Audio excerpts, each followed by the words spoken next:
Hello friends, how are you? I am your friend Kiran Deshpande and today we are going to learn where to use shall have. होय मित्रांनो, आज आपण shall have हे सहाय्यकारी क्रियापद कुठे वापरतात हा भाग शिकणार आहोत. बघा हेल्पिंग वर्ब आहे shall have, ज्याला आपण ऑक्झिलरी असं देखील म्हणतो. दोन्हींचा अर्थ एकच. हेल्पिंग वर्ब किंवा ऑक्झिलरी त्याला मराठीमध्ये आपण सहाय्यकारी क्रियापद म्हणतो, ते आहे शाल हॅव. शाल हॅवचा मराठीतून अर्थ होतो असेल, म्हणजे क्रिया पूर्ण झाली असेल या अर्थाने होतो.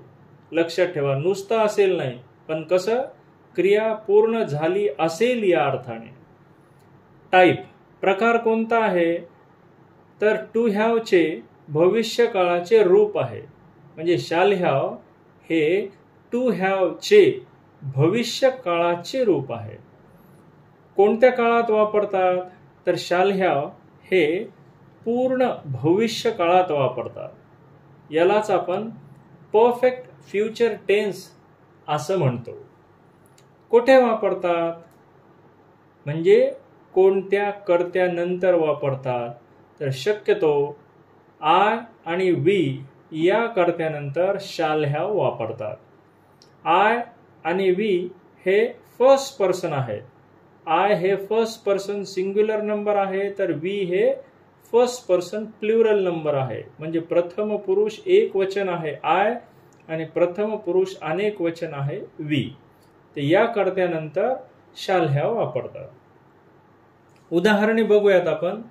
I shall have eaten a mango. मी आंबा खाल्ला असेल. मी आंबा खाल्ला असेल.